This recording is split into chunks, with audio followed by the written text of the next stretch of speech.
Hello, everyone. Welcome to another episode. I'm your host, Vincent Franchini from Tumblr House, here with an Interstellar, Charles Coulombe. Interstellar? You mean as in between the stars, You're out there, dude. out in space? Lost in time and meaning. You mean like the Rocky Horror Picture Show? Exactly.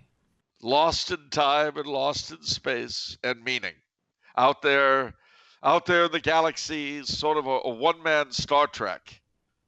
My 60-year mission to explore brave new worlds, to discover new civilizations, to boldly go where no man has gone before. Is that what you're saying? Yeah. So my residence here on Earth is what? A temporary gig while I'm refueling, or what? I don't know. You tell me, Charles. Okay, fine. This is the city on the edge of forever. Wow. Because the trouble with Tribbles Okay. is that what? The trouble with Tribbles.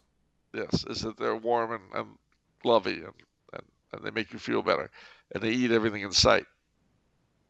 What's a Tribble? What's a Tribble? You realize we are going to be absolutely inundated now by outraged Trekkies because you don't know what a Tribble is. That's not my fault. You don't know what a Tribble is. I am shocked. Original series, season 2, episode 15. Yes. I didn't get to season 2. I watched a lot of season 1. And I've watched others. I've watched The Next Generation. I've watched Voyager. That's all new stuff. The original series was what I grew up on, I'll have you know. Tribbles are a fictional alien species in Star Trek universe. They first appeared in an episode titled The Trouble with Tribbles. They are depicted as a small, furry, gentle, attractive, and slow-moving but rapidly reproducing lovable species. And then here's a picture of Captain Kirk up to his neck in Tribbles. Well, they eat a lot. They got into the grain supply. And they ate it quickly. But it turned out to be a good thing because it was poisoned. So it killed them all. Well, that's good. Yeah. Yeah, and also it saved the colony that they were taking the grain to from getting killed. It turned out that the governor that they were transporting was really an alien in disguise. Typical. Typical indeed. And speaking to you from the depths of interstellar space, let me tell you something. There's a reason I went to college in Roswell, New Mexico. Yeah? Yeah. And now that my human prototype, I mean, even if he was still alive, he'd be 60. Yeah. Yeah. You see how much better I am than he was? I'm still here. And I've got all his memories. I mean, you really couldn't tell the difference between us. We got the same DNA and everything. I don't understand. When did he leave and then you appear? Well, we don't really put it quite that way. The process is a little more delicate. But basically, when you matriculate at the Institute, the so-called real you is, well, you would say replaced. We say improved. It's pretty creepy. Creepy? Nonsense. It's a wonderful thing. Because one day, when enough of our graduates, mind you, the Institute wasn't the only institution that was taken over. A number of others were as well. But when enough of our alumni are in positions of power all across the globe, with the pseudopod on the button, as you might say, well, the message will come from the mothership, and we'll resume our normal forms and get about the business of reorganizing Earth as it needs to be reorganized. Oh, okay. The business of Earth is business. Well, that's one thing that's going to change immediately. What? Well, we feel that Earth's image has to be remade in order to build up its popularity in the universe. I mean, look, you've got a planet that's basically, how do I put this charitably? Its native rulership. I mean, there aren't too many species in the universe who choose their stupidest to run everything. I mean, that's very unique to Homo sapiens and the planet Earth. And it's going to take a long time to get past that for the tourist trade. I mean, You're treating us like some reality TV show. Just accepting you for what you are. We're not blaming you. I mean, we all operate according to our own nature. There's no doubt about that. I mean, look at the Time Lords on Gallifrey, for heaven's sake. We all are bound by what we are. There's no escaping your nature. You can remodel it somewhat. You can take on extrinsic qualities, but at the end of the day, we're all what we are. So humans have a real love of stupidity, which is why when they elect their leadership, they choose the stupid ones. Now, sometimes they have these sort of outmoded rules where they get their leaders otherwise, heredity and whatnot, and then it's kind of the luck of the draw. But when they vote for it, you know it's stupid. Okay. For the top leadership, I mean. Nothing wrong with they often fail for voting for lesser positions. And sometimes despite themselves, they'll elect people of real ability and talent. When it comes to the very top roles, you can always bet on them. And that, you see, is one of the tourist attractions on this planet. We have a lot of high rollers coming in to bet on your elections. And let me tell you, they never go wrong if they bet on the dumb guy. But we feel that it's time to improve Earth's brand. I mean, come to Earth, home of the morons. All right, it served you for what, 2 millennia, 3 millennia? But we've got to get past that. There's a whole new world out there. And, I'm sorry to tell you this, but a lot of interstellar tourists, they're just not into dumb anymore. And to be honest with you, Earth's got a lot more to offer than stupid. You've got great artwork, great cuisine, wonderful folklore. I mean, these are the things that a proper interplanetary tourist office would be pushing, not come see the morons. Well, okay, I'll leave that to you. Well, I'm doing my best, but I'll just leave you with this horrible thought. For every one off-planet species that even has heard of Earth,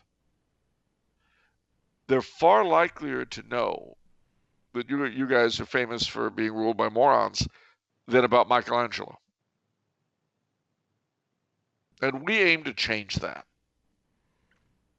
We would rather have people come here to look at the artwork and the architecture of Earth and the wildlife and the scenery than to have them watch your parliaments and your politicians behave, which is, of course, the big draw now. But really, when we're done, it's been a long-term project, not for us, but for you guys. It's been several lifetimes. But you'll see one of these days, people are really going to appreciate planet Earth. Well, maybe people isn't the word you'd use, but beings are going to appreciate planet Earth for its real qualities and not just for being ruled by morons. In other words, you're going to go from being a beauty spot instead of kind of broad comedy. Who are aliens to judge? Well, let's put it this way. We're the ones that pay the money. What do you think keeps the planet going? You think solar energy is free? That's got to be paid for. Let me tell you something, smart guy. If my bosses decided, that's enough, Earth's not much of an investment, they'd stop paying the rental on your sun. The thing would go dark and poof, you'd have nothing here. then the Dolphins would have to leave, All right, whatever. and they wouldn't appreciate having to leave. It was hard enough for them to get here. All right, what's new for us Earthlings? I'm glad you asked that. Can I abandon my interstellar heights now and come down to Earth? Yeah, please. Thank you. That's very kind of you. I appreciate it. Well, several things, actually. Here in the real world, where everyone but our masters live, a lot is happening. For instance, yesterday, because in real time, ladies and gentlemen, if such a thing exists, this is February 13th. Yesterday was Lincoln's birthday. The birthday of Abraham Lincoln, president, shot at Ford's Theater. And when I was a kid, that was a state holiday in California. It wasn't a national holiday, but it was a state holiday. And we got off for Lincoln's birthday. Yeah, the schools head off. Yeah. Now, tomorrow is a very important day. It's the Feast of St. Valentine. And this is, I have to say, I'm always very excited about the retail year, as you know, which really starts in August when the back to school stuff begins to come in and Halloween stuff. Yes. And then the Christmas stuff comes in now before Thanksgiving and before Halloween. So you'll have the Halloween stuff here and the Christmas stuff here. Then after Halloween, it's all Christmas until New Year's. Yes, we all collectively experience these things, Charles. Well, you do if you go into retail stores. Oh, that's right. You guys aren't allowed to. You have to stay home. I know it's because it's a democracy. But in non-COVID days, when you go into stores, this is what you see.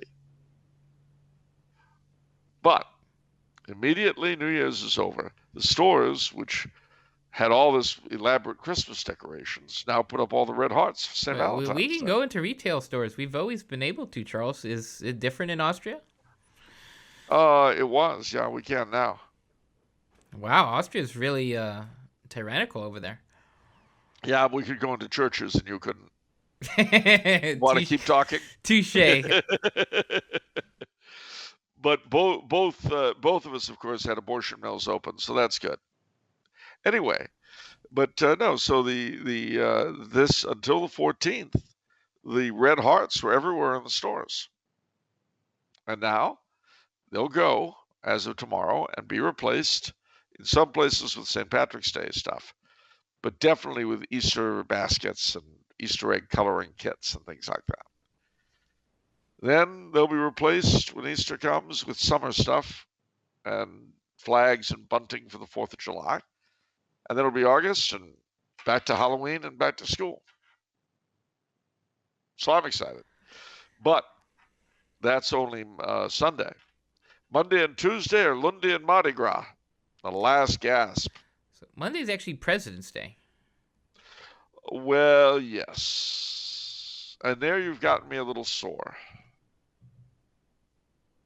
Why? Because you hate America and you hate our presidents? No. It's because I much preferred it when Lincoln's birthday and Washington's birthday was celebrated on their actual days, rather than being turned into an excuse for an extra Monday off. I remember when that happened. The bill was passed in '69, and it was in '71 that they started doing it. And I got to tell you, that really, it took the significance of the holidays that were dealt with that way away, if you see what I mean. When Washington's birthday was on February 22nd, it showed up when it showed up. If it was Wednesday, guess what? You had a day off in the middle of the week. And that made you think about George Washington. Same with Memorial Day. Same with Labor Day. These things had to be thought of on their own, rather than just as another excuse for a 3-day weekend. So, and then of course dumping Lincoln and Washington together to have just one holiday. I also thought that was cheesy. And then dumping all of the presidents on one day. So you're celebrating Washington and you're celebrating Biden. That's great. They're all one in the Dow. I don't know. For President's Day, for me, it's always like the big time presidents, historical presidents, not the current president. So Millard Fillmore, uh, Franklin Pierce, Zachary Taylor, Chester Alan Arthur, Rutherford B. Hayes. No, it's like FDR, Lincoln, Washington, Teddy, the big names. The big names. You mean the Mount Rushmore again? The Mount Rushmore guys. Yeah. Yeah. I don't know. Herbert Hoover, Calvin Coolidge. Why do you always have to besmirch things? Besmirch. You don't like Calvin Coolidge? No one regards Calvin Coolidge as a big name. He's a big name. Not as big as Warren Harding. And Lord knows he was no Grover Cleveland, but still. Besmirched. I'll have you know that the presidential, our government, I am shocked at you. We have the best government money can buy. That's what I always say. And the best judges money can buy, which you well know. Yeah. So be proud. But at any rate, so you've got President's Day, fine, on Monday, the Sunday off, but you've got Lundi Gras and Mardi Gras, the last days to celebrate before Ash Wednesday and Lent. But this year, the Ashes are going to be a little bit different because of the COVID monster and the fact that you'll die screaming horribly if you have the ashes on your forehead. They're going to sprinkle them on your head. So whatever you do, don't put any of that greasy kid stuff in your hair or you'll never get the ashes out of it. Go for the blow-dry look that day. But wait, there's more. Because a week from Monday will be the 22nd. Okay. The real Washington's birthday. Well, Saints' days aren't on the Saints' birthdays. No, they're on their death days. But we're not going to claim presidents or saints, are we? St. Joseph the Worker's on May 1st, and that was arbitrarily placed there to counter something else. Yeah, but it's not his birthday. There are only three holidays that are birthdays in the calendar, in the Catholic calendar. Can you name them? 3 holidays that are birthdays? Christmas. 3 holy days. Yeah, Christmas.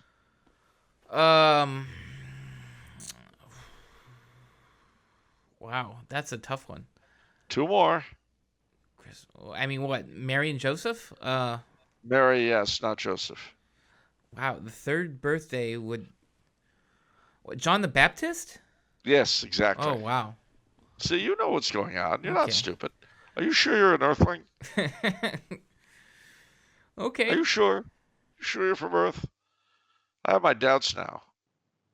The smarter you are, the less likely. All right. I'd get the DNA checked if I were you. You know, there might have been an alien in the woodpile. Or an elf.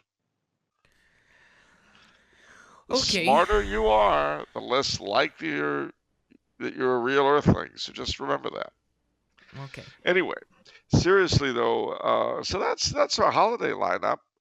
Let's see what else we got going. We got a lot happening these days. The COVID monster, of course, is jumping up and down. Everyone's going on about the vaccines. I've decided I'm tired of it all. I'm tired of the restrictions. I'm tired of COVID. I'm just tired of it. I'm not going to pay any more attention. I think we're really closing in on the end. I keep checking the vaccine count in terms of how many people have it, and I think like right now it's like 12% have 1 dose, like 2% have 2 doses. Well, the real reason for the disease is already gone. Bush is out of office. Trump is out of office. So I mean, there's really no need for it now. They might as well just declare victory and go home. But speaking of which, the Trumpsters' impeachment trial is sped up because they've decided they're not going to go for witnesses. Yeah, witness to what? I mean, the whole, the best part, if they impeach him, what are they going to do? Take him out of the White House? I mean, I don't know if this is true, but there's a rumor around, it may not be true, that aliens think Earth people are really stupid. I've heard this. And if they do think that, this impeachment process is not going to disabuse them of this idea. Okay. They're going to think Earth people are stupid. Certainly the Earth leadership. I tell you, you always have to take some crazy topic and just drive it into the ground and just sort of like, and poke me with it. Just poke you? I mean, whether it's guinea pigs or what is it, Miss? Oh gosh, what did we name that episode? Oh, Mrs. Malloy's cat. Yeah, Mrs. Malloy's cat. You don't like cats? The craziest things you drive into the ground. You don't like cats? Or is it Mrs. Malloy you didn't like, the poor old lady? I don't like cats, guinea pigs, or aliens. How do you like that? What about alien guinea pig cats? What would you do on a planet filled with intelligent guinea pigs? I would kill them all. Oh, gee. I'm sensing hostility, Earthling. They're protected by their cuteness. The whole planet is surrounded by cuteness, you see. No, I'm immune. I've developed an immunity. Quick, Gouling. Throw more cuteness at him. And then out comes your phaser turn to kill, and poof, he's gone. Is that it? This is very much like the Trouble with Tribbles. Were we talking about that with the pre-show? I think, yeah. The Star Trek episode, these cute little alien beings. Yeah. You would have loved Tribbles. Do we talk about it on the full episode? That was a full episode. Yes, we did. Gosh. Everything, it all blends together now. We had such a long pre-show, like 50 minutes, that just blends together. All right. Yeah, but it was quality programming. It was. The best programming this side of planet Earth. It actually was really interesting. And Charles did like a 30-minute talk on historical examples of the reserved powers in constitutional monarchies. And it's true. Shows what a mess these politicians make of it. Well, it's their job. Yeah. Even if there are no fictional aliens making fun of them, they don't need them. They're stupid enough by themselves. I mean, the problem you have is, and now I'm sadly being serious, is that the political class, by and large, as a rule, especially the closer to the top they are, they do things that normal people can't or won't do. And so they do serve an important purpose. The problem is that in our system, the voice of the politician is considered to be the voice of the people. And so there's no effective check on them. And so we wear our masks and we sit in our homes. But it's a little bit surprising because given the way things are with the mob mentality, and as I've said before, your value as a human being is your ability to coerce other people. Yeah. Wouldn't a politician's constituency be hassling the politician if he's not representing the people's interests? But the problem is that most people really don't know how things work. They really don't. That's one reason why we don't teach civics anymore. So, for instance, people will say, "Oh well, why doesn't this one or that one do something or not do something?" And they don't realize that very often that's not part of his job. He can't do it. They don't know how the Constitution works. I mean, to me, the epitome was the lady who, when Obama was elected, she asked him, this lady was asked, why are you voting for Mr. Obama, and she says, Obama got to pay my rent and fill my refrigerator. Well, no. I'm sorry, Mrs. Whatever her name was, but there's no politician alive is going to pay your rent and fill your refrigerator unless you're his mistress, in which case he'll do so at public expense. But people just don't understand, and they don't actually, usually they don't pressure their politicians. They're infinitely manipulable and malleable. And they take things at face value. Biden's a Catholic. Well, how do we know that? Well, because he had a priest at the inauguration. And he says so, and he goes to Mass all the time. So obviously he's a good Catholic. And there are all kinds of clergy creatures with the dog collars on who will agree, as will the Holy Father. So, what's a boy to do? And remember, the vast majority of us have gone along with things as they've gone, especially with regard to abortion and so on, ever since the Supremes made it the law of the land. And that, of course, is the other thing, too.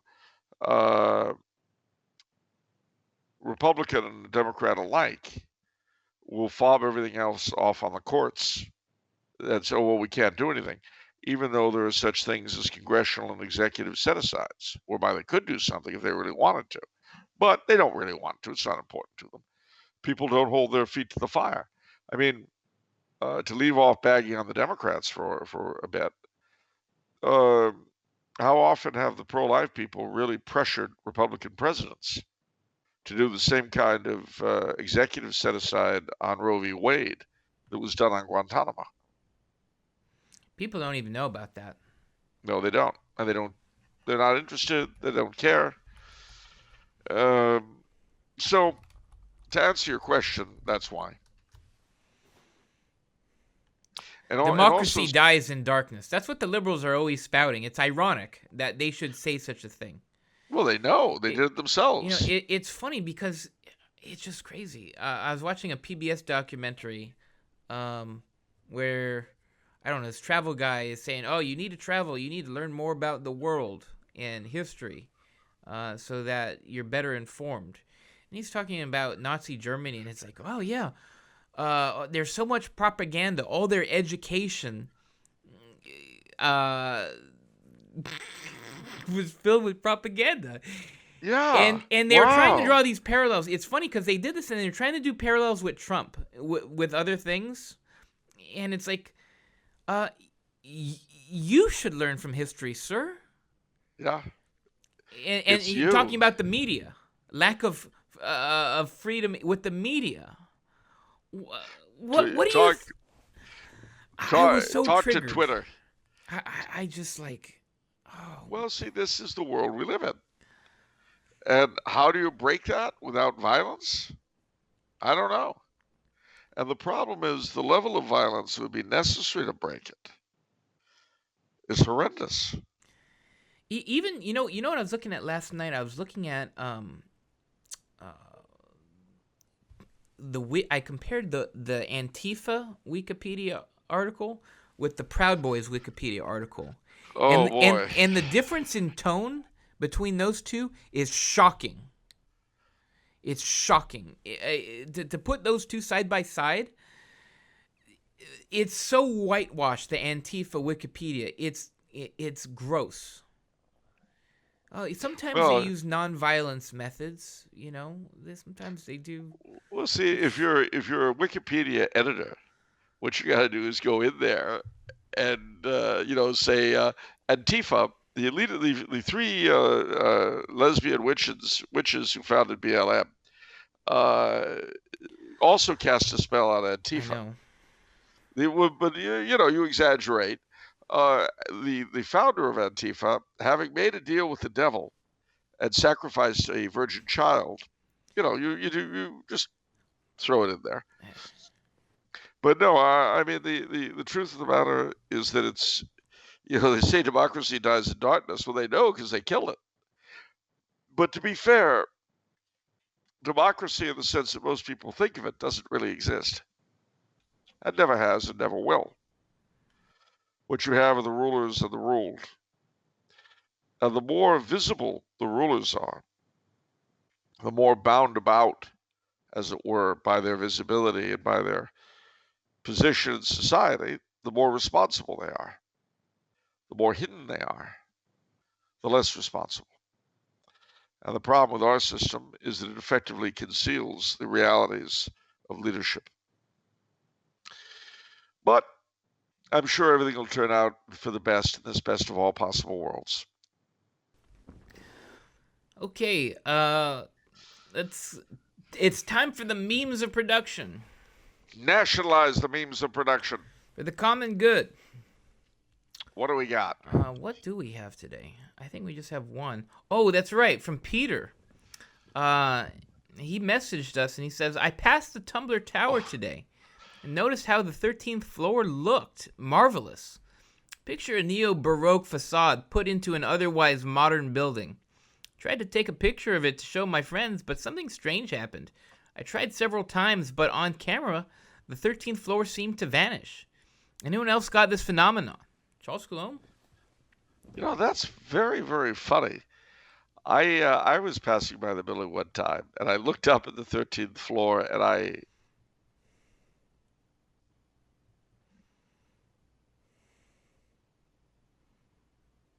I'm sorry, what were we talking about? I remember. The 13th floor, right. So I was passing by the Tumblr House Tower on my usual walk, and I looked up at the 13th floor, and then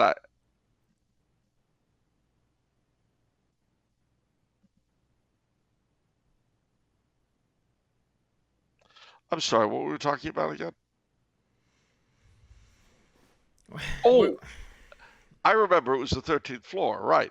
So I'm walking past the Tumblr House Tower, you know, my usual morning walk, and I look up at the 13th floor.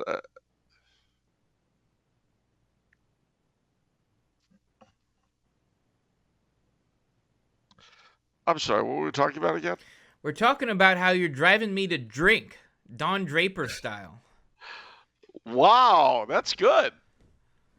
That's, you know, all of us need to feel we've accomplished something. You know what I'm saying? Oh, man. All right. Don't you feel the need to be able to look back at your life and say, gosh darn it, I did something. I guess. Well, driving one of the most powerful men in the Western Hemisphere to drink. Isn't that something? It's definitely something. See? I can say I was Charles Coulombe. I came down to Earth. I did something. You did something. Yes. Regardless of whether it was good or not, I mean. Well, you've always enjoyed a drink. I mean, stop and think. If I hadn't helped you in your dealing with reality, you would never touch the stuff. Now, all I have to do is say a few words about one topic or another. The next thing I know, you're pushing off for the executive bar. Have you ever collected buttons? Yes. Have you? No, I think it's a very peculiar habit. Why? When did you? What's wrong with button collecting? Not a thing. When did you start collecting buttons? A couple years back. Really? Yeah, I just lost a button and then I just put it aside and I said, you know what? This would be really cool to collect buttons. These things are really neat. And I just started collecting buttons. So do you have specialists? I mean, metal buttons, cloth topped, or plastic? All different sorts. Yeah. I see. Yeah. So do you separate them according to material, or are they dumped in together, or how do you do it? I just have them all together, and it's like it's like collecting rocks. You know what I mean? You don't have different areas for rocks. You just kind of have them together, and you just kind of marvel over them. You know, take them out one at a time. See, you got a big pile of buttons. You look through it and all that. Yeah. And That's just great. the Okay. memories attached to each button, you know. Do you have names for them? No, I don't have names for them. I see. Do you go to button fancier conventions? I wish that, yeah, ButtonCon. Yeah. No, I don't go to ButtonCon. You don't go to ButtonCon? No, no. I heard it's a big deal. In some circles, yes. No, I heard that they had ButtonCon, the last big one before COVID, in early last year. I think they had a big ButtonCon in Erie, Pennsylvania. Yeah, what by Lake Wobegon or something? No, by Lake Erie, and it's right there. You know, it's Pennsylvania's only coastal port. And there they were. They had people, they had button collectors from all over the world, more North America, but they had the contingent from Australia, South Africa, and so on. And of course the buttonettes, who were the sort of the entertainment girls at the convention. They have these sort of funny hats shaped like buttons, and they make patterns with the groups and so on. It's fascinating stuff. I'm sorry you don't go. All right. Also shout out to Patron. To get we did another almost hour long pre-show. For you can get access to that for as low as $5 a month. Our $5. $5. And no buttons required. So act now. This could be your last chance to give us $5. Act now while supplies last. That's right. Sorry, no CODs. That's true. You never know. Sometimes, because you used to be able to subscribe for as low as $1 a month. But now that you can't sign up anymore, all the slots are filled. Now, who knows? Maybe, I don't know, with higher demand, those $5 slots fill up? I don't know. You mean it might go to 10? Well, we'll see. I mean, we have limited capacity. I don't know. We'll see. Maybe you'll have to start saying do like 13th floor unmentionables or something.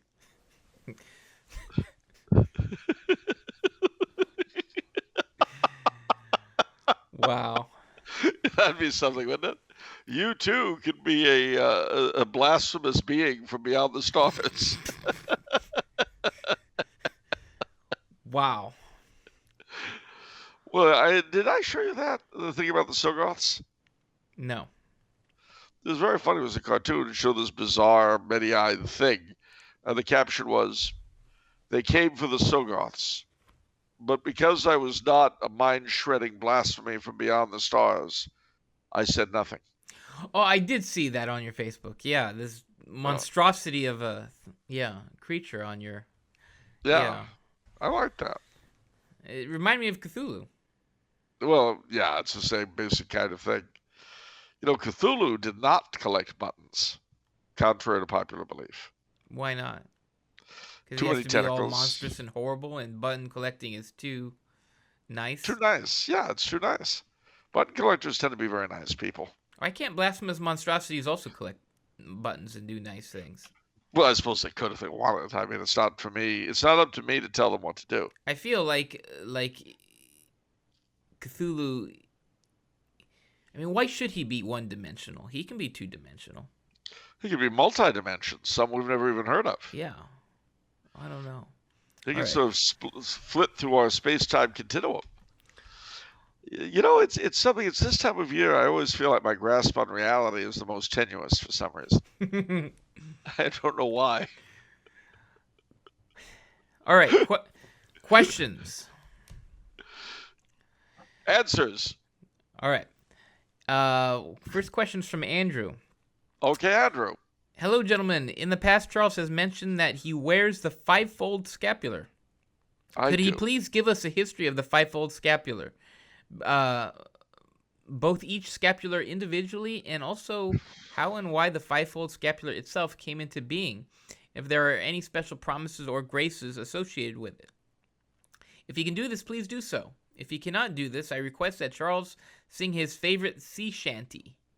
Wow. Well, I can do a little of it in that I know that there are 5 of them, and they are the brown scapular Mount Carmel, which we all know, the Carmelite scapular. There's the Trinitarian scapular, which is associated with the Trinitarians of St. John of Matha and all that. There is the light blue scapular of the Immaculate Conception. And then there are the red and black scapulars of the Passion. Unfortunately, other than the brown scapular of St. Simon Stock, I really don't know. And I definitely don't know when they were brought together as 5. So, I feel like in South... No, go on. In South Australia I was born, heel away, haul away. In South Australia, round Cape Horn, we're bound for South Australia. Haul away your rolling pin, heel away, haul away, heel away. Oh, hear me sing, we're bound for South Australia. There's just one thing that hurts my mind, heel away, haul away. I left Miss Nancy Blair behind. We're bound for South Australia. Haul away your rolling pin, heel away, haul away, heel away. Oh, hear me sing, we're bound for South Australia. And when we lollop around Cape Horn, heel away, haul away. Oh, wish to God you'd never been born. We're bound for South Australia. Haul away your rolling pin, heel away, haul away, heel away. Oh, hear me sing, we're bound for South Australia. Very nice, Charles. Yes. All right, next question is from Donald. Okay, Donald, what's up? Not the Donald. Is it the Donald? Yes. Mr. President, so it's the president. It's Trump. I had no idea he watched the show. Wow, okay. Okay. So Donald says, "Good morning, Vincent. Thanks so much for the continuously great content. It is my favorite show to listen to every week. It brings me tremendous peace and joy during tumultuous times." See, it is the president. Okay. I'll bet he was watching the show on January 6th. Probably calmed him down a lot. Probably. I had no idea. So we're kind of the president. We were the president of the United States sort of sedative. That's great. We've accomplished something. Yeah, you know what would really relax him since he's watching the show and we know now is you could tell whether you voted for him or not. All right, go on. I ain't saying nothing to nobody. Wait a minute. What? You're going to really disrespect the Donald like that? I would never dream of disrespecting the Donald. But I put on the website, they're rounding up Donald voters. Oh, so you're just a coward. I am a coward. Although I did report someone to the website. Who'd you report? Kamala Harris.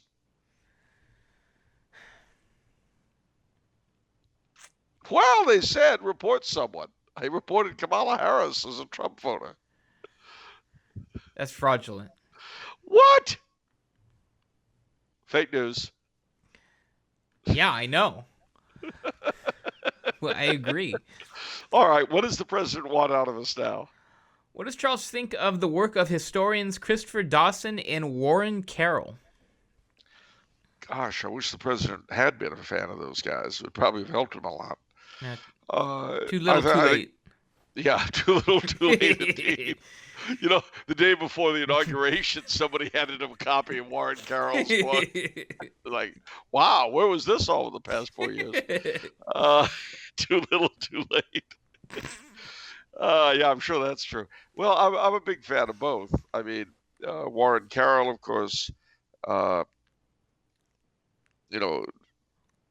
certainly was one of the great promoters of the significance of in America of things like Fatima, and of course the role of the social kingship of Christ and so forth. And I think Isabella, his book on Isabella was very good. At the same time, Dawson was a great theoretician of of Catholic history. I mean, with everyone who has to paint a broad brush, and I'm one of these, so I know he didn't always get everything 100% correct, but he did a really good job. And I don't think there's a Catholic historian in English who doesn't owe either Christopher Dawson or Warren Carroll a great debt. So that's what I think. Broadly speaking here, why do Catholic Irish Americans have such a bad historical record in running large American institutions? Do the institutions corrupt them, or is there something deeper going back to their Irish heritage? From the USCCB and multiple corrupt American dioceses to the FBI, CIA, to local governments like that of Tammany Hall, Chicago, and Boston, their track record is littered with malfeasance and ineptitude. What are your thoughts? Well, firstly, I don't know that malfeasance and ineptitude are bad, but no, seriously, I'll tell you, it's a harsh thing to say, but not without some truth to it. Cardinal McIntyre, who was my confessor when I was in high school, and was an Irish American from New York himself, and very Irish American. He had an interesting theory about why the Irish had been so successful and done so badly in the United States. His theory was that unlike the other Catholic nationalities, they had lost their language, Gaelic in this case, at home before they came to the States. And so when they came, they spoke they spoke English, and were immediately snapped up by the power structure and used basically to supervise their fellow Catholics. And contrariwise, their fellow Catholics had to rely on them as their intermediaries with the powers that were. The other thing, too, was that a lot of the Irish, having felt, and not without reason, to be excluded from power, etc., in their homeland by the English, they came to America. They were thrown a few crumbs, and they were just, oh wow, this is wonderful, we're accepted. And so they assimilated with a vengeance. Now, interestingly enough, PBS had a series on the Irish in America, which had a tagline. Now, to some degree, this tagline, I think, was true of all the Catholic immigrant groups to America, but it was certainly very definitely part of the Irish experience. And it was the Irish in America. They got what they wanted, they lost what they had. And I think that, bearing in mind what Cardinal McIntyre said, that actually kind of sums it up. They got what they wanted, acceptance, power, etc. They lost what they had, which was the Catholic faith and the good things that they brought over from Ireland. Well, I feel the need to defend the Irish on this point because is that purely the story of the Irish? Isn't that the story of, Italians, French, all Catholic, French Canadians, Italian Catholic Americans? I mean, it is. Are Irish really special in this regard? They are in a sense, in that none of the other Catholic nationalities ever, as a group, attained the kind of power that the Irish did. Not in the church and not in the state. And again, it was because they weren't English speakers. They were not familiar with the way things worked. I mean, again, I can only quote Cardinal McIntyre. He was of the opinion that had the Irish not lost Gaelic in Ireland, had they come over not speaking English, then they wouldn't have been such easy pickings for the powers that were here. I mean, you look, for instance, at the Irish in Massachusetts. After the Civil War, the Democrats were in really bad shape, so they promised them the sun, moon, and the stars as long as they'd vote Democratic, and they did. And eventually, they became the power of the Democratic Party. But I mean, yeah, you certainly would find crooked Italians. And yes, you could find crooked French Canadians. Not common, but we had them. And crooked Germans and all the rest. But the Irish had an organizational ability. They had a certain tribal quality to them. And the big city machines in the Northeast, from Chicago, which is really Midwest, but from Chicago east and north, they were primarily the preserve of the Irish. I mean, I feel like you've explained the reasons why they became so prominent and so high up in leadership, but you haven't explained the reasons why they're especially inept. Oh, inept. I don't know that I would call them inept. In fact, I would take exception to calling them inept as far as the city machines went. Because I just want to add, because we're talking about a bad historical record, like a history of malfeasance and ineptitude. And well, those are two different things. Certainly in the church, there was a lot of ineptitude, but that primarily, believe it or not, arose for theological reasons. And it wasn't exclusive to the Irish by any stretch. When it comes to the church, the problem was the loss of belief in the salvation of souls. And the reason why this was such a big problem for the church is that that's the only reason the church exists. And when you take that off the table, then it becomes a question of trying to do other things to make up for it and have a reason for being. But you'll never be any good at it. So in other words, if you take away the church's salvific mission, and you say, well, we'll be a social organization, except you're not going to be as good at it as regular social organizations. Well, we'll be kind of a museum and we'll preserve beautiful buildings, except that you'll never do as good of a job as real museums will. You'll always be inept.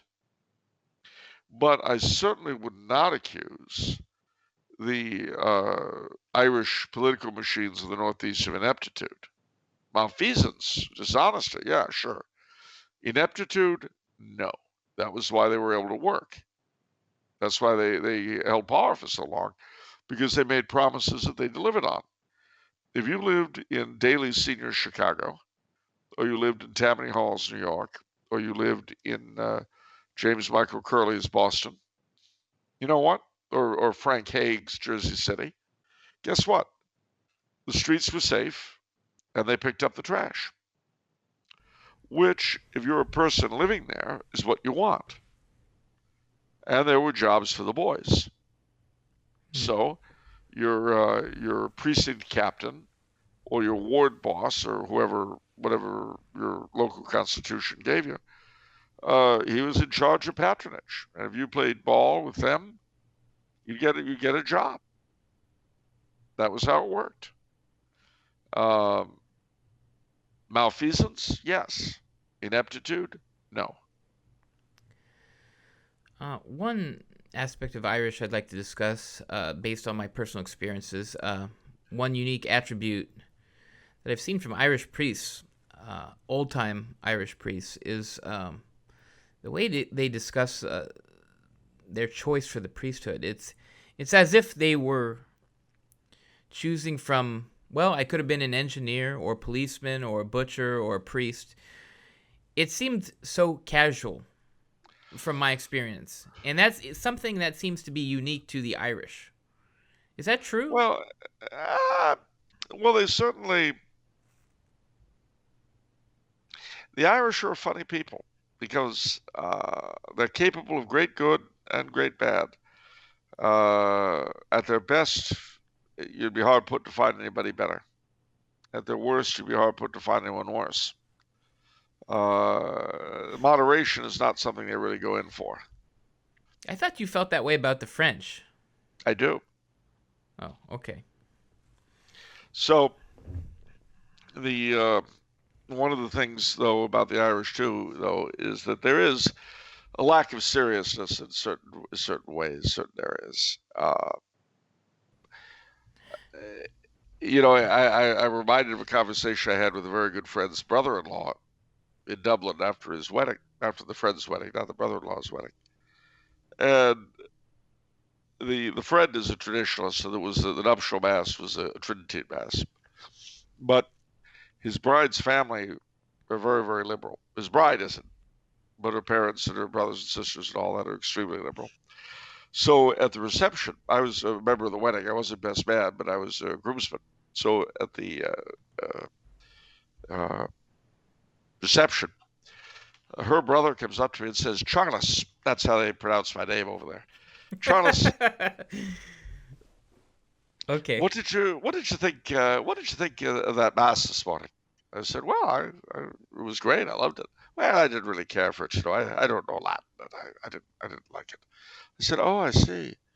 So tell me, do you go to the other one normally, regularly, like every Sunday? "Ah, well, no, not really." I said, "Oh, probably more Christmas and Easter, weddings and funerals." "Well, yeah, pretty much like that, yeah." I said, "Oh, all right. Well, how about trying this? How about instead of not going to the new mass, you start not going to the old mass?" I said, "What?" I said, "No, I'm not suggesting you start going to mass. God forbid. No. I'm saying you should change which mass you're avoiding. Instead of avoiding the new one, start boycotting the mass of your ancestors that they died for." And he looked at me for a minute, and his eyes went wide, and then he started to laugh, and he said, "Oh, you got me. You worthless dog, you got me." Well, to me, that sums up the Irish. Wow. It just, I had him, but it didn't matter. He was going to do what he was going to. Hmm. And yet, I can tell you that in terms of it's like with the referendum. 66% of the Irish voted for abortion and gay marriage, which is horrible. But the 33 that voted against it are very solid people. We've talked about this before. I'm really curious to see again if Irish are special in that regard. I'd like to see the rest of the world vote on that, because I wonder if it would really be that far off from where the Irish vote was. I couldn't tell you. I mean, well, America, see, remember that the murder of infants is a sacrament for our modern world. It's sacred to our politicians. The scumbags that rule us have bathed their hands in the blood of infants. And there's nothing wrong with that, because they're the voice of the people. Yeah. What? Remember, we're getting such good leadership because we're so wonderful ourselves. Don't forget about Poland. You know, It's close. I tell you, I wonder how much news is. I can't trust news anymore, Well, no, you can't. Because Twitter being Twitter, you see on the headline of the massive boycotts and the protests over abortion being basically outlawed completely in Poland, as if like there's this grassroots public uprising. Millions You don't hear, millions have taken to this. No, well, what I'm saying is, you don't hear about it now. No, I'm saying, is there? Like, how many? Are we sure it's not 10,000 people? Like, how do we know? Everything is so agenda-driven. I don't know. I still don't know what to make of Putin and Russia, because everything is so filtered, It is. And of course, you really can't trust the news one way or the other. You can't even trust them to lie coherently. I know. I mean, if you could figure it out, well, they're always going to lie in this such a way. Then you could say, okay, well, if they're saying that the sky was blue, it was probably cloudy. But see, if they say the sky was blue, well, maybe it was magenta, maybe it was chartreuse, who knows? So, I mean, it's the not only do we live in a post-democratic world, we really live in a post-coherent world. Coherence is gone. It's just whatever drivel, Whatever drivel I have the ability or the power to shove on you, that's what you're going to get. Whatever I twerk out of my little head. Yeah. I don't know what's going to happen. Goebbels died too soon. What? Goebbels died too soon. The German Propaganda killer? minister. Propaganda minister. Oh, because everybody has basically become him. Yeah. I mean, the guy was ahead of his time. Goebbels was a martyr to conscience.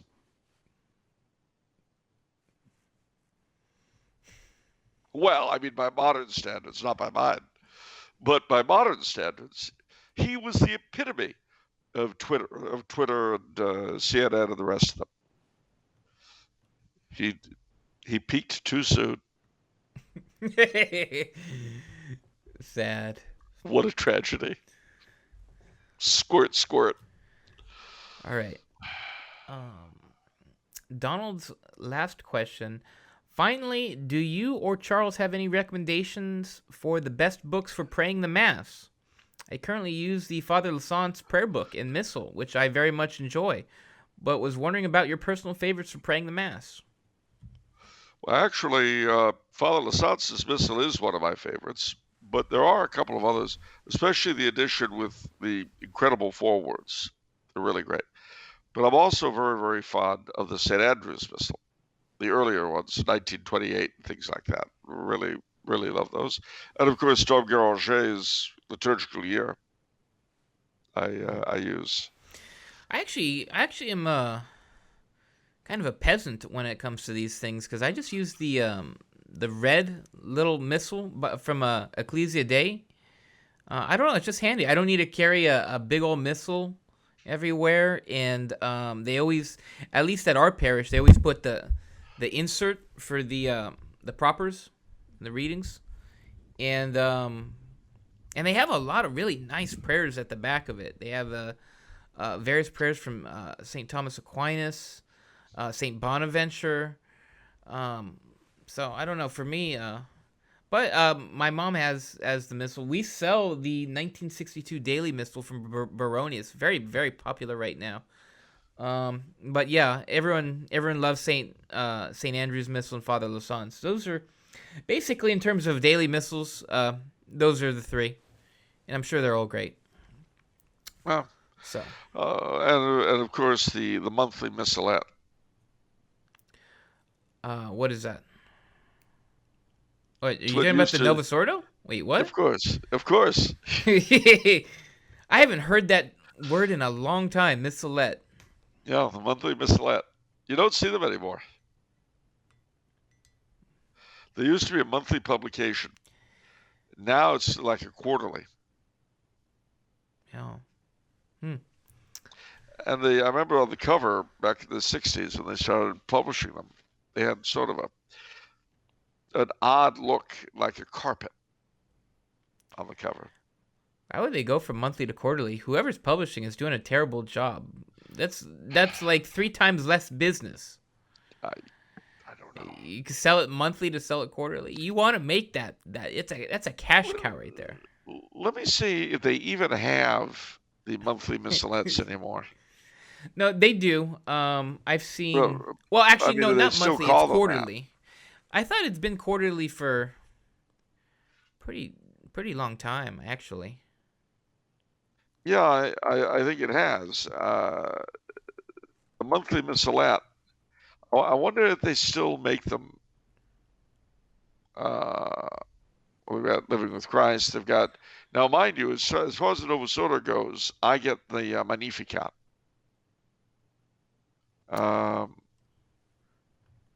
Just so you know. What? Other than the prayer, what is that? It comes from it's a Dominican group, really. Oh, there they are. There you go. That's exactly July 1979 monthly missalette. Oh, this is perfect. This is exactly what I meant. Let me, I'm going to send this to you. Let's see if we can do this. I don't think we've ever done this before. I'm going to send you this. This is what I remember from my childhood thing. On the screen. There we go. It does look like carpet. It's like a welcome mat. Yeah, I always thought of it as looking like carpet. And they had that thing from 65 or 66 until I don't know when they stopped making them. But they stopped. I really don't know when they stopped doing them. Okay. All right, question from Susanna. All right. I love hearing you talk about J.R.R. Tolkien and other authors. I am an author myself. If you've heard of me, I'll die of shock. Anyway, Okay, I've heard of you. Ha ha ha ha. Anyway, why would you kill her? She's gonna die of shock. All right. All right. Don't die of shock. I've never heard of you. All right. Please live. Anyway, I've been struggling lately. I write fantasy for a secular audience, though my Catholic faith certainly informs my storytelling. I've been struggling with how I ought to portray magic in my work. There are Catholics who take exception to it, but yet don't seem to have a problem with Gandalf. Also, I wonder if everything I write should have a grand message. Is there still a place in this world for stories where good wins and evil gets punished, and that's it? Or does it all have to be commentary? I would dearly love to hear your thoughts on this subject. Well, I don't think you have to worry too much. I mean, be true to your own vision. Be true to you're a fantasy writer. Be true to the secondary world that you create. If it has magic, it has magic. Yeah, don't try to be. Just be. Yeah, well, let it be whatever it is, however you put it together. As far as a grand message, no. You got to bear in mind that Tolkien himself always said that while his work was a Catholic work and so forth, it was unconsciously so at first. Yeah. Because it was simply, I mean, he didn't sit down to make it that way. It's just that he was Catholic. And so it came out. His secondary world, Middle Earth, worked according to the rules that he actually believed in, providence versus free will and so on. And that's all there was to it. I really wouldn't worry too much about the kinds of things you're expressing a concern about. Do the very best work you can. Make it moral, but make it engaging. Make it what you want to read. That's always a good rule of thumb, ladies and gentlemen. Write what you want to read. But no, definitely write what's in you. Write from the heart. And don't worry about, is it Catholic enough? You're Catholic, it will be Catholic enough. Yeah. That's well said. That's 100% true. All right. Last question today is from Jacobo. No, hold on. If this is the last, let's prolong the moment. Okay. All right. Okay, go ahead. Ask it. We got that extra time in there. All right. What is Sir Charles's opinion?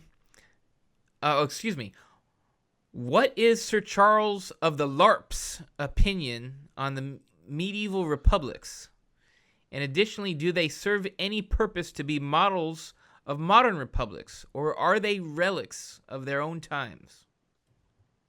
Ooh. Well, that's a good question, and the answer is kind of intricate.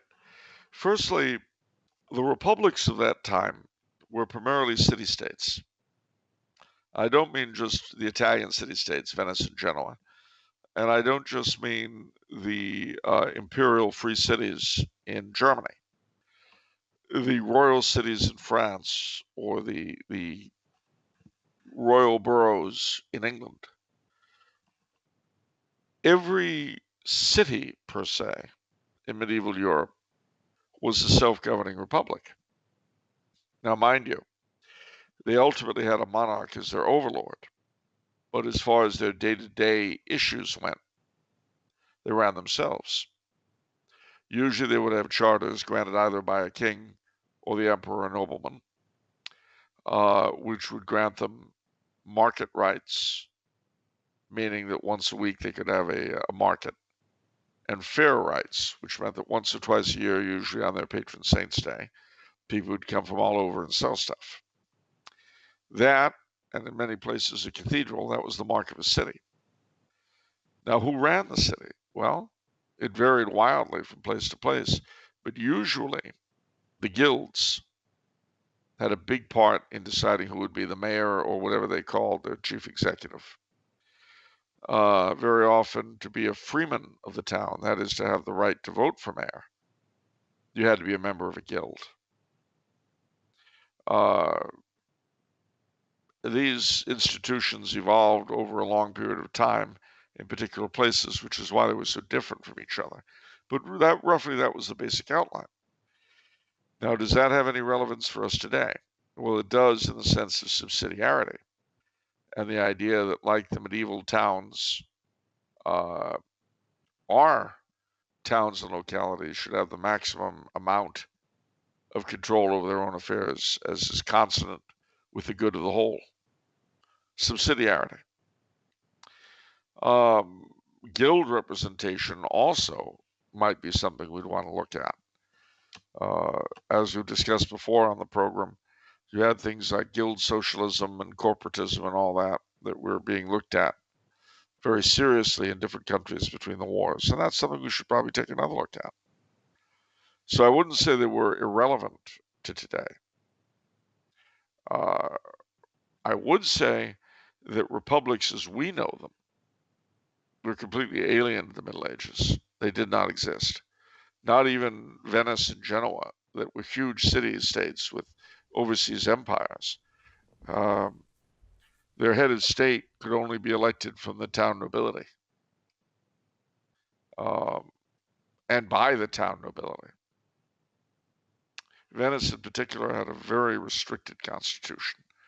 So while they were quote-unquote republics in the sense that they weren't ruled by a hereditary ruler, they were hardly republics in our mode. And the same is true of the two other major elected monarchies, the Holy Roman Empire and the Kingdom of Poland.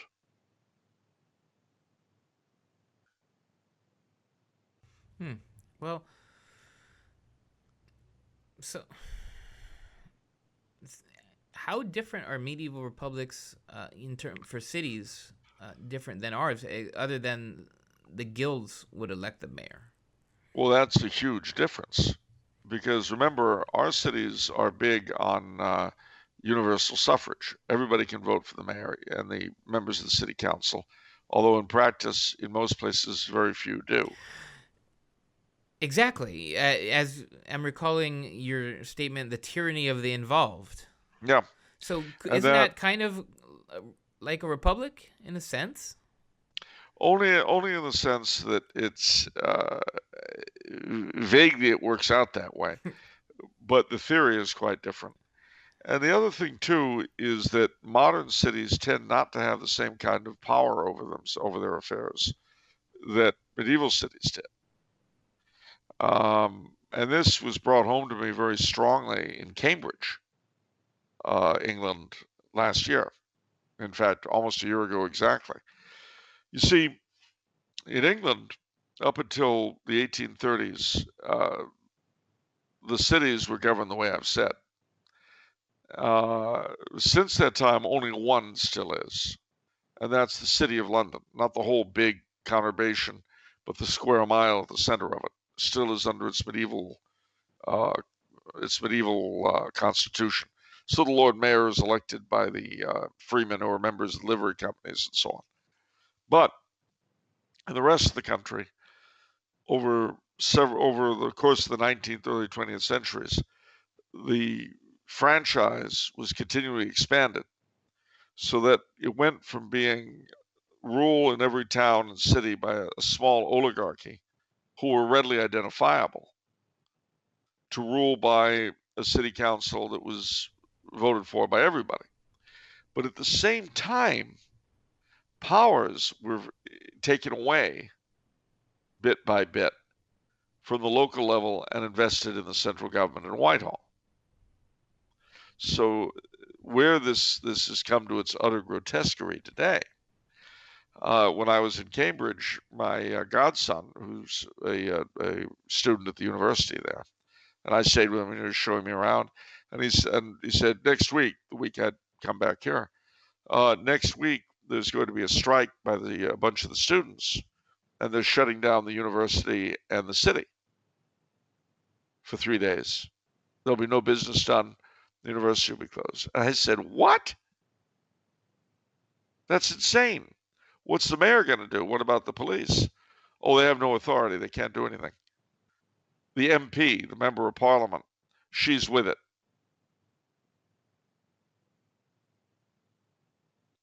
So basically, for 3 days, the second biggest university town in England was going to be at the mercy of these morons because the local member of parliament decided it should be so.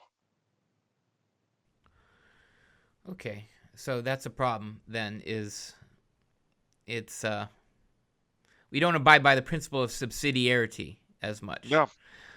So I don't like thinking that, the medieval version is the best possible version.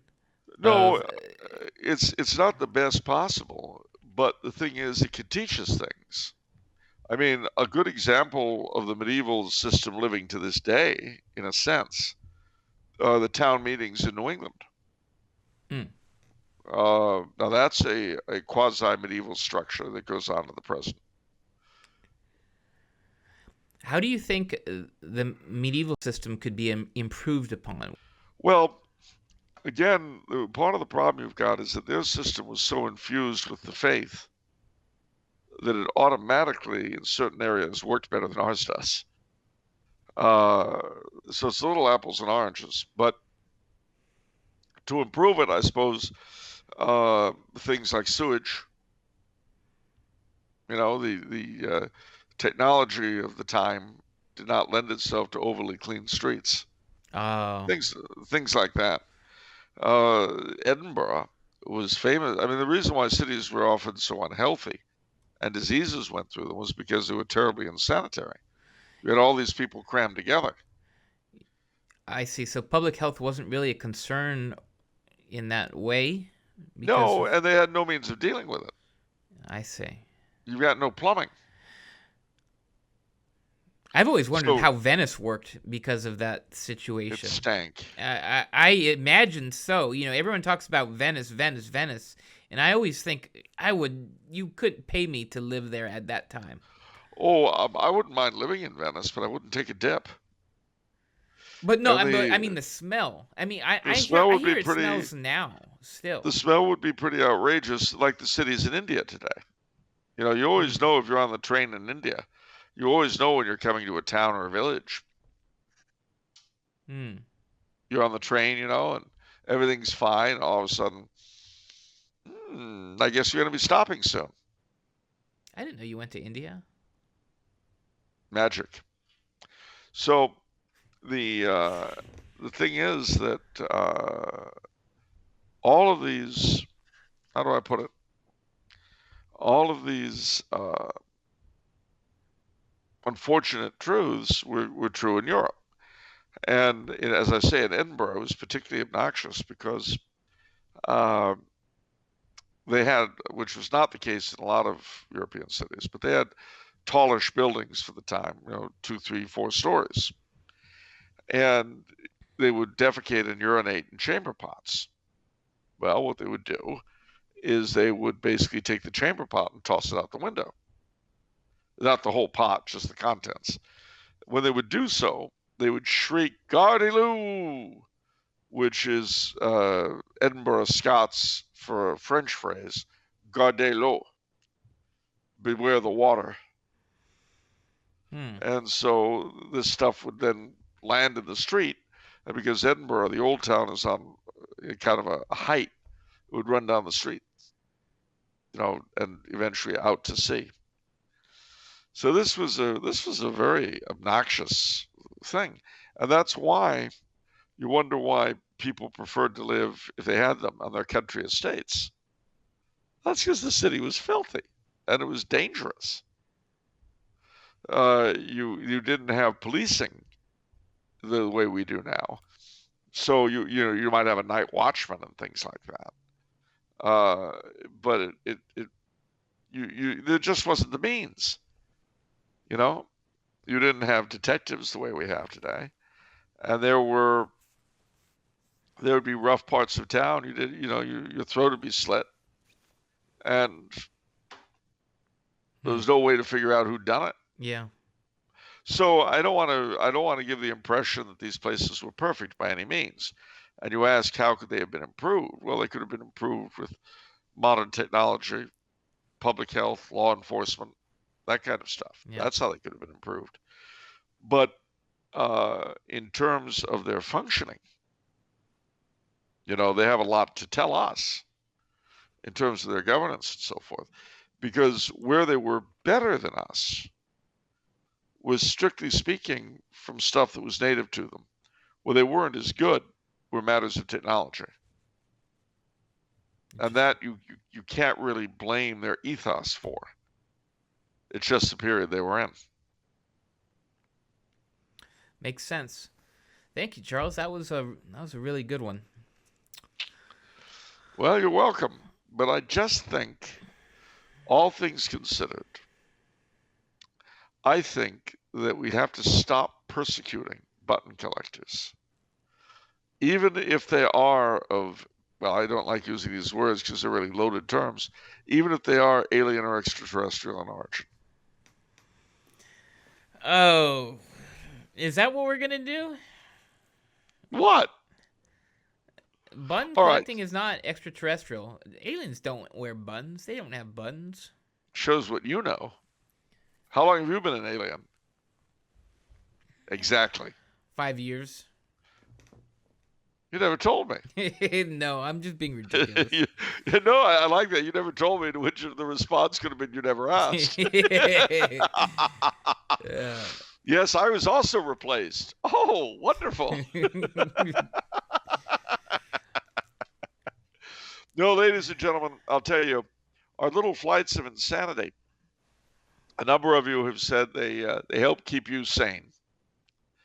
And in the face of what we all have to deal with these days from our lords and masters, give yourself a little bit of room for insanity, for whimsy,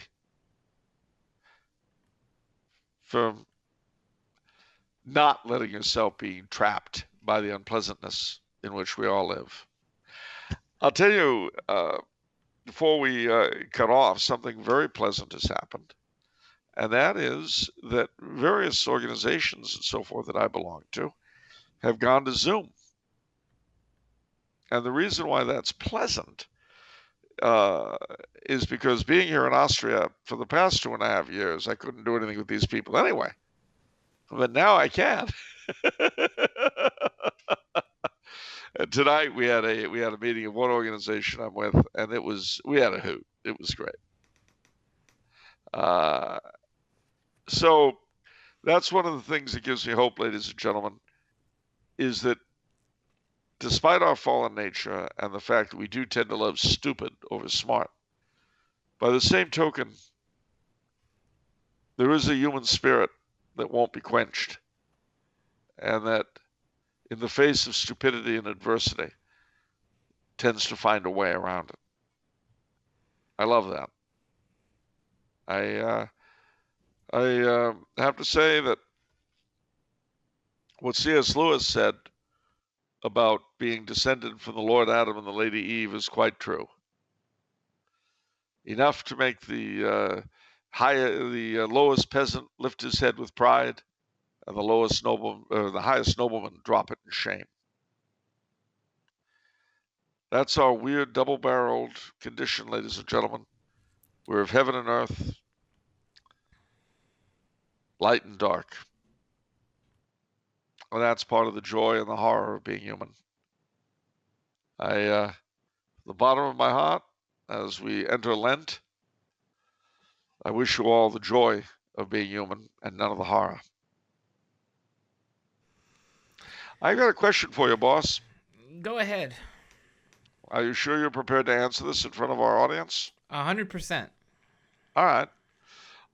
Out of curiosity, if it's Monday, what is it? It's off the menu. Yeah, okay, that's nice. But what about the soul you save? It may be your own. God bless you, ladies and gentlemen. Till next time.